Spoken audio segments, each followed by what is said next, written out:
படத்தை ஸ்டார்ட் பண்ணுறதுக்கு முன்னாடி படத்தோட ஒன்லைனர் நம்ம பார்த்துடலாம். நம்ம ஹீரோ ஹீரோயின் 2 பேரும் லவ் பண்ணி மேரேஜ் பண்ணிக்கிறாங்க. 12 வருஷத்துக்கு அப்புறமா 2 பேரும் பிரிஞ்சிடலான்னு முடிவு எடுக்கிறாங்க. ஹீரோயினா எங்கள் அம்மா வீட்டுக்கு போகிறேன்னு முடிவு எடுக்கிறாங்க. ஹீரோ நான் கொண்டு வந்து விட்றேன்னு சொல்கிறாரு. இல்லை பரவாயில்ல நானே போய்க்கிறேன் அப்படின்னு சொல்லி ஹீரோயின் சொல்கிறாங்க. இல்லை இது நம்மளோட லாஸ்ட் ட்ரிப்பாக இருக்கட்டும் அப்படின்னு சொல்லிட்டு நம்ம ஹீரோ எப்படியோ வற்புறுத்தி ஹீரோயினை கூப்பிட்டு போகிறாரு.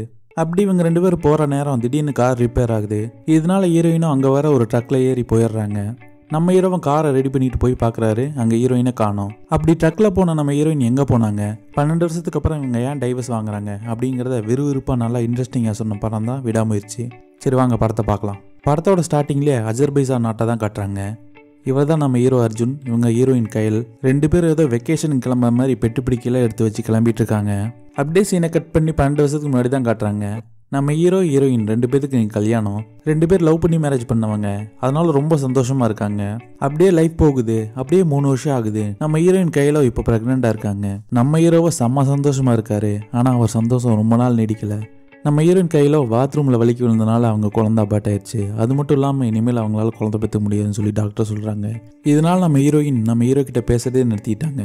அது மட்டும் இல்லாமல் நம்ம ஹீரோயினுக்கு வேற ஒருத்தோட அஃபேர் இருக்கு. ஆனால் இதை தெரிஞ்சு நம்ம ஹீரோ எதுவும் சொல்லாமல் கண்டு காணாமல் இருக்காரு. அப்படியே காலங்கள் ஓடுது. என்னதான் இருந்தாலும் நம்ம ஹீரோயினுக்கு நம்ம ஹீரோவோட வாழ்றது சுத்தமாக பிடிக்கல. டேரெக்டாக போய் எனக்கு இந்த மாதிரி டைவர்ஸ் வேணும் அப்படின்னு சொல்லி கேட்டுறாங்க. இதை கேட்டு நம்ம ஹீரோவுக்கு என்ன பண்ணுறதுனே தெரியல. 12 வருஷத்துக்கு முன்னாடி இவங்க எப்படிலாம் லவ் பண்ணாங்க அப்படிங்கிற ஒரு கிளிப் அங்கங்கே வந்து போகுது. டைவர்ஸ் லெட்டர் வீட்டுக்கு வரும், அதை மட்டும் சைன் பண்ணி அனுப்பிடுங்க அப்படின்னு சொல்லிட்டு நம்ம ஹீரோயின் நான் கிளம்புறேன் அப்படிங்கிறாங்க. ஹீரோ நான் கொண்டு வந்து விடுறேன் அப்படிங்கிறாரு. இல்லை வேண்டாம் நான் போய்க்கிறேன் அப்படின்னு சொல்லி ஹீரோயின் சொல்கிறாங்க. 12 வருஷம் நம்ம ஒன்றா வளர்ந்துருக்கோம், இது நம்மளோட லைஃப்ல லாஸ்ட் ட்ரிப்பாக இருக்கட்டும் அப்படின்னு சொல்லி ஹீரோ எப்படியோ கன்வின்ஸ் பண்ணி நம்ம ஹீரோயினை கூப்பிட்டு போகிறாரு. காரில் நம்ம ஹீரோவோ எவ்வளவோ பேச ட்ரை பண்ணுறாரு. ஆனால் நம்ம ஹீரோயினும் கண்டு காணாம நம்ம ஹீரோவை ஒதுக்கி விட்டுறாங்க. அது மட்டும் இல்லாமல் அங்கே ஒரு காஃபி ஷாப் இருக்கு. அதில் நம்ம ஹீரோ மட்டும் தனியாக உட்காந்து சாப்பிட்டுட்டு இருக்க. அப்போ கூட நம்ம ஹீரோயின் வேற ஒருத்தரோட ஃபோனில் பேசிட்டு தான் இருக்காங்க. தயவு செஞ்சு என்கிட்ட ஏதாவது ஒன்று கேளு அப்படின்னு சொல்லி நம்ம ஹீரோ சொல்லாமல் சொல்கிறாரு. ஆனால் நம்ம ஹீரோயினும் வேண்டாம் வெறுப்பாக தான் அவர் கூட வந்துட்டுருக்காங்க. அப்படி இவங்க போயிட்டு இருக்கும்போது திடீர்னு பார்த்தா ஒரு கார் நம்ம ஹீரோவோட காரில் மோதுற மாதிரி வருது. ஜஸ்ட் மிஸ்ல நம்ம ஹீரோ தப்பிக்கிறாரு. ஏன்டா இவ்வளோ காட்டு மிரண்டித்தனமா வேகமாக வண்டி ஓட்டுறீங்க அப்படின்னு சொல்லி நம்ம ஹீரோ செய்கிலே காட்ட அவனுங்களும் ரொம்ப கேவலமாக நம்ம ஹீரோ 2 பேரை திட்டிட்டு அங்கேருந்து போயிடுறானுங்க. நம்ம ஹீரோவோ நம்ம தான் வெளிநாட்டில் இருக்கோம் எதுவும் பண்ணக்கூடாதுன்னு சொல்லிட்டு அமைதி அங்கேருந்து வந்துடுறாரு. பெட்ரோல் போடலான்னு சொல்லிட்டு பக்கத்தில் ஒரு பெட்ரோல் பங்க் இருக்கு. அங்கே நம்ம ஹீரோ வண்டி ஸ்லோ பண்ண நம்ம ஹீரோயினும் பக்கத்தில் ஒரு சூப்பர் மார்க்கெட் இருக்கிற பார்த்து அவங்க அங்கே போகிறாங்க. வண்டிக்கு பெட்ரோல் போட்டுக்கும் போது நம்ம ஹீரோ கிட்ட வம்பிழுத்தாங்களே அந்த கேங் அங்கே வருது. மறுபடியும் நம்ம ஹீரோ கிட்ட வம்பிழுக்க பார்க்குறாங்க. ஆனால் நம்ம ஹீரோவை கண்டும் காணாமல் விட்டுறாரு. இந்த பக்கம் உள்ள சூப்பர் மார்க்கெட்டில் தான் காட்டுறாங்க. நம்ம ஹீரோயின் ஏதோ ஒரு பொருள் எடுத்துட்டு இருக்க. அப்பதான் ஒரு தமிழ் கப்பலை மீட் பண்றாங்க. நம்ம ஹீரோயின் தமிழ் அப்படிங்கறனால அவங்களும் இன்ட்ரோ ஆயிக்கிறாங்க. யாருன்னு தெரியுதா, நம்ம ஆக்ஷன் கிங் அர்ஜுனும் ரெஜினாவும் தான். அர்ஜுனுக்கு இந்த படத்துல அவர் பேரு ரக்ஷத், ரெஜினாவுக்கு பேரு தீபிகா. சூப்பர் மார்க்கெட்டை விட்டு வெளியில வர நம்ம ஹீரோயினும் ஹீரோ பிரச்சனை பண்ணவங்க கிட்ட பேசிட்டு இருக்கிறத பார்த்து பிரச்சனை எதுவும் வேண்டாம் அப்படின்னு சொல்லிட்டு நம்ம ஹீரோவை அங்கிருந்து கூப்பிட்டு போறாங்க. அங்கிருந்து கிளம்புனா நம்ம ஹீரோ ஹீரோயின் 2 பேரும் லாங் டிரைவ் வந்து நம்ம ஹீரோயினுக்கு செட் ஆகல போல, வாந்தி வர மாதிரி இருக்குன்னு சொல்லி நம்ம ஹீரோ கிட்ட சொல்ல வண்டி நிறுத்தவான்னு கேட்கிறாரு. இல்ல பரவாயில்ல போலாம் அப்படின்னு சொல்லிட்டு நம்ம ஹீரோயின் 2 பேரும் போயிட்டு இருக்காங்க. அப்படி இவங்க 2 பேரும் போயிட்டு இருக்க அதே சமயம் ஆரம்பத்துல இருந்தே பிரச்சனை பண்ணிட்டு இருக்காங்களே அந்த பசங்க நம்ம ஹீரோவோட காரை ஃபாலோ பண்ணி வந்துட்டு இருக்காங்க. நம்ம ஹீரோவை எப்படியாவது இவங்க கிட்ட இருந்து வேகமா போலான்னு சொல்லி காரை வேகமா விட்டாரு. கரெக்டா அந்த நேரம் பார்த்து நம்ம ஹீரோவோட கார் பிரேக் டவுன் ஆகுது. இவங்களை ஃபாலோ பண்ணிட்டு வந்த பசங்களோ நம்ம ஹீரோவோட காருக்கு முன்னாடி போய் நிறுத்தி நம்ம ஹீரோ என்னென்ன பண்றாங்கன்னு சொல்லிட்டு வாட்ச் பண்ணிட்டு இருக்காங்க. இதை பார்க்க நம்ம ஹீரோயினும் ரொம்ப பயப்படுறாங்க. நம்ம ஹீரோவை அந்த காரை எப்படியாவது ரெடி பண்ணான்னு சொல்லி பாக்குறாரு. ஆனா அவரால் இப்ப ரெடி பண்ண முடியாது. அப்போ அந்த வழியில ஒரு ட்ரக் போகுது. அப்போ நம்ம ஹீரோயினும் போய் கை நீட்டி பாக்குறாங்க. உள்ள யாருக்கான பார்த்தா நம்ம அர்ஜுனும் நம்ம ரெஜினாவும் தான். நம்ம அர்ஜுனும் காரை போய் ரெடி பண்ணாலும் பாக்குறாரு. ஆனா கார் ரெடி ஆகிற மாதிரியே தெரியல. இந்த அஜர்பைஜான்ல இது ரொம்ப அவுட் ஆஃப் த ஏரியா. கிட்டத்தட்ட 100 கிலோமீட்டர் தாண்டி போனாதான் இந்த வண்டியை ரெடி பண்ண முடியும். இந்த வெள்ள ஒரு பெட்ரோல் வண்டி கூட வராது. எனக்கு வேற கொரியர் டெலிவரி பண்ண டைம் ஆச்சு, நான் கிளம்பணும் அப்படின்னு சொல்றாரு. இதை கேட்ட நம்ம ஹீரோயினும் முன்னாடி இருக்கிற காரை காட்டி ஆரம்பத்துலேருந்தே இவங்க எங்ககிட்ட பிரச்சனை பண்ணிட்டு இருக்காங்க, எனக்கு கொஞ்சம் பயமா இருக்கு அப்படின்னு சொல்லி அர்ஜுன் கிட்ட சொல்றாரு. இந்த ஏரியால இதெல்லாம் சாதாரணம், நான் வேணா ஒன்று பண்றேன், இன்னும் ஒரு 5 கிலோமீட்டர்ல ஒரு பார் இருக்கு, அங்க வேணா உங்களுக்கு கொண்டு இறக்கி விட்டுறேன், நீங்க வேணா கார் ரெடி பண்ணிட்டு வந்து உங்களுக்கு பிக்கப் பண்ணிக்கோங்க அப்படின்னு சொல்லிட்டு நம்ம ஹீரோயினை கூப்பிட்டு அவங்க கிளம்புறாங்க. நம்ம ஹீரோவும் அரை மனசோட தான் அனுப்பி வைக்கிறாரு. ரொம்ப நேரமா நம்ம ஹீரோ வெயிட் பண்ணி பாக்குறாரு. ஆனா அந்த வழியில ஒரு கார் கூட வரல. ரொம்ப நேரமா வெயிட் பண்ணிட்டு இருந்தாங்களே அந்த பசங்க, அவங்களும் அங்கிருந்து கிளம்புறாங்க. அப்பதான் பாருங்க நம்ம ஹீரோ வண்டியோட இன்ஜின்ல போய் செக் பண்ணி பாக்குறாரு. ஸ்டேரிங்க்கு வர ஒரு கேபிளை மட்டும் யாரோ கட் பண்ணி வச்சிருக்காங்க. சரின்னு சொல்லிட்டு நம்ம ஹீரோவோ அதை ரெடி பண்ணிட்டு அங்கிருந்து கிளம்பி வராரு. கொஞ்ச தூரம் வந்ததும் அங்க ஒரு பார் இருக்கு. அதுல போய் ஒய்ஃபை பத்தி விசாரிக்கிறாரு. ஆனா யாருமே அவர் ஒய்ஃபை பார்க்கலன்னு சொல்லி சொல்றாங்க.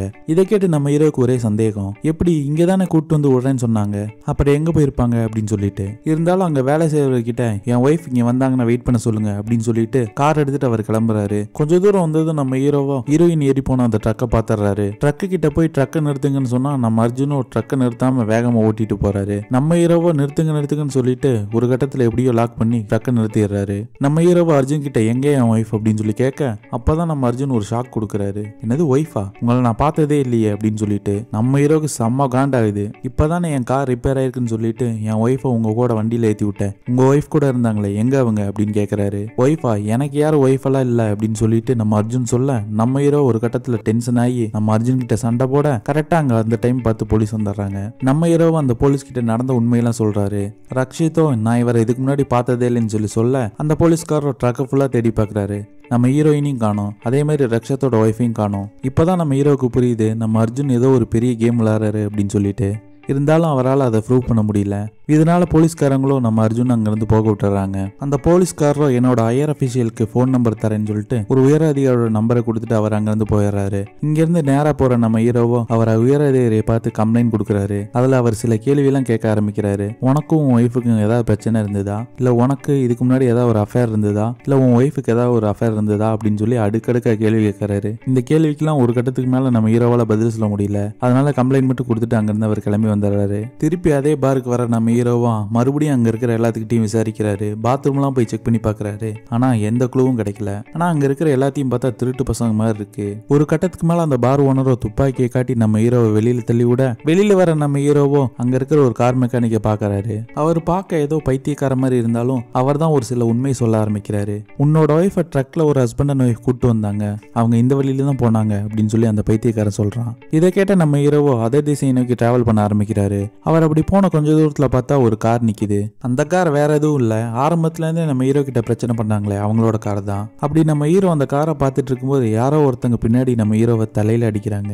அந்த பிரச்சனை பண்ணாங்களே அந்த பசங்க தான் நம்ம ஹீரோவை போட்டு செம்மாடி அடிக்கிறாங்க. அந்த குரூப்ல ஒருத்தன் இருக்கான், அவன் யாருன்னு பார்த்தா அந்த மனநலம் பாதிக்கப்பட்ட மாதிரி இருந்தான மெக்கானிக்கு அவன் தான். இவங்க எல்லாரும் ஒட்டுமொத்தமா சேர்ந்து தான் நம்ம ஹீரோனை தூக்கியிருக்காங்கன்னு சொல்லி நமக்கு தெரிய வருது.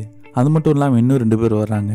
யாருன்னு பார்த்தா நம்ம அர்ஜுனும் ரஜினாவும் தான். உன் ஒய்ஃபை நீ காப்பாற்றணும் அப்படின்னா நீ சம்பாரிச்சு வச்சிருக்க ஒட்டுமொத்த பணம் எங்களுக்கு வேணும், அதுவும் இப்பவே வேணும் அப்படின்னு சொல்லி கேட்குறாங்க. ஆக இது எல்லாமே உங்களோட பிளான் தானா அப்படின்னு சொல்லிட்டு நம்ம ஹீரோவோ அர்ஜுனை பார்த்து கேட்க, எங்க பிளானா, இந்த ஒட்டுமொத்த பிளானையும் போட்டு கொடுத்தது உன் ஒய்ஃப் தான் அப்படின்னு சொல்லிட்டு ஒரு பெரிய ட்விஸ்ட்டை ஓப்பன் பண்றாரு. இதை கேட்ட நம்ம ஹீரோவுக்கு ஒரு பெரிய அதிர்ச்சி.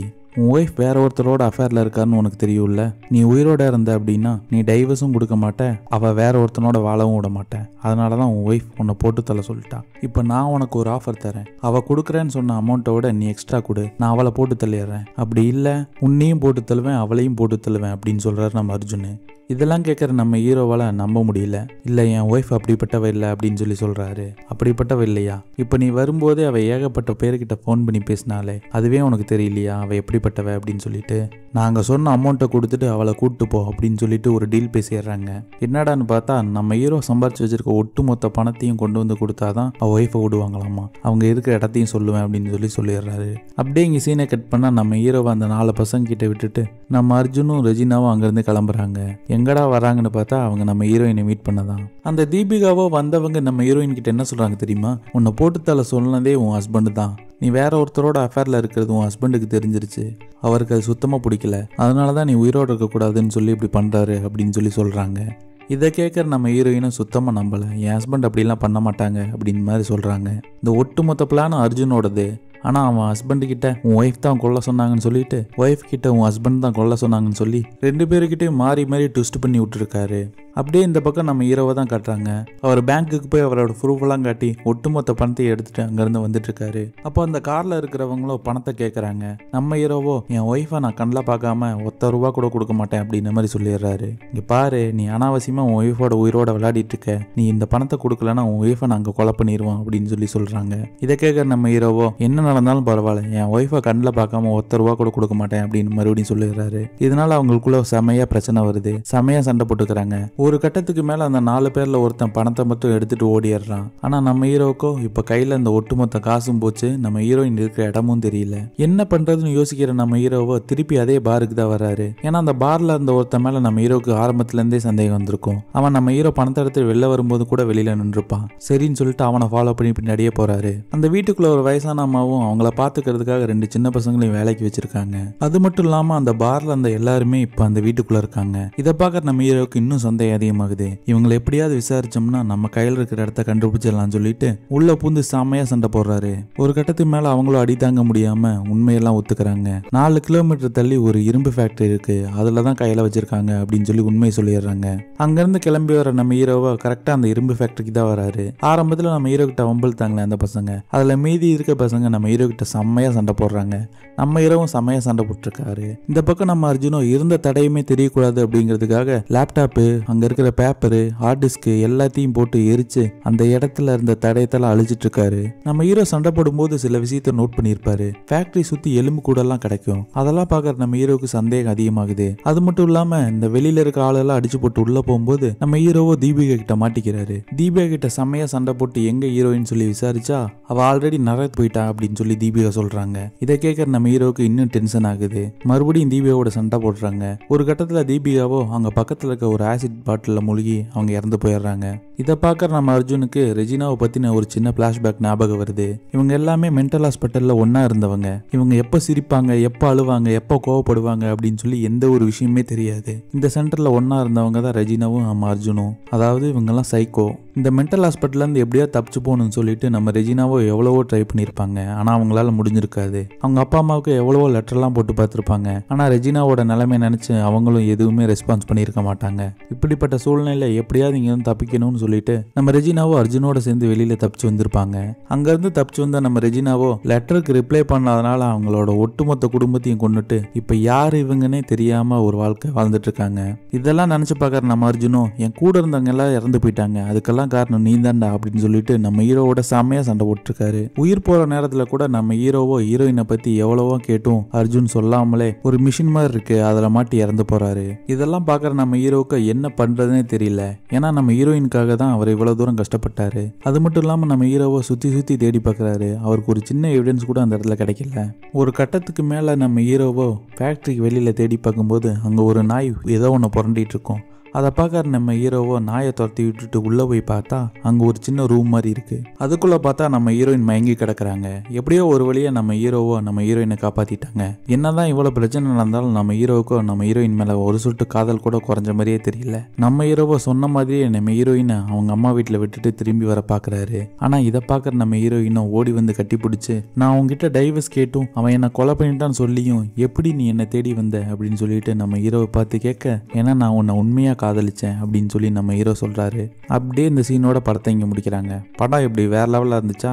பக்கத்துல இருக்க பெல் ஐக்கானை கிளிக் பண்ணி நமக்கு கொஞ்சம் சப்போர்ட் பண்ணுங்க. தேங்க்யூ.